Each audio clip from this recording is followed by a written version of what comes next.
Well, Mr. Hayes, as you can see, I'm sitting inside of my casket display room, which unfortunately, when some of the young brothers choose to take the route that they take as far as being out in these vicious streets, this is where they ultimately or eventually end up.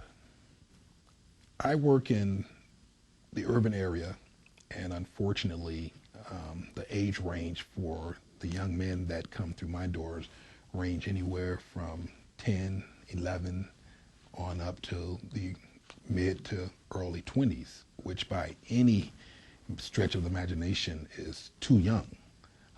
A lot of the brothers that come through the doors have met untimely deaths due to choices they've made as far as the things that they've decided to do out in the world, so to speak.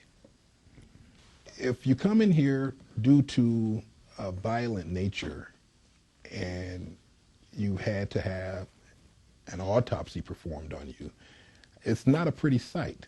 A post-mortem examination consists of opening your chest cavity along with your cranial or your head and removing all of your internal organs for examination. That's everything from your brain to your heart, your spleen, your stomach.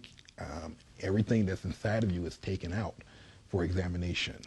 It's not something that you would ever really want to put your body through.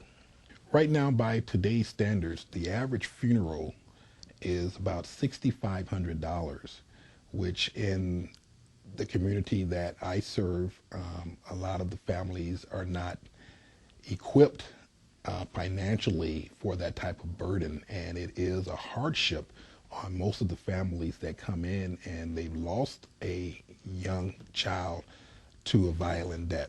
And a lot of times the community has to rally around these families in order just to bury their loved ones.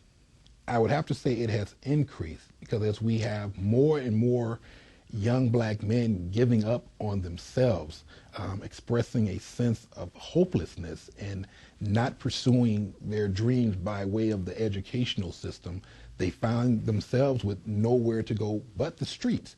And once they get out on these streets, well, we know where that's going to lead, either to a form of addiction, using their own supply, or the penitentiary because they get caught up in the criminal justice system, or they end up dead and in here visiting me.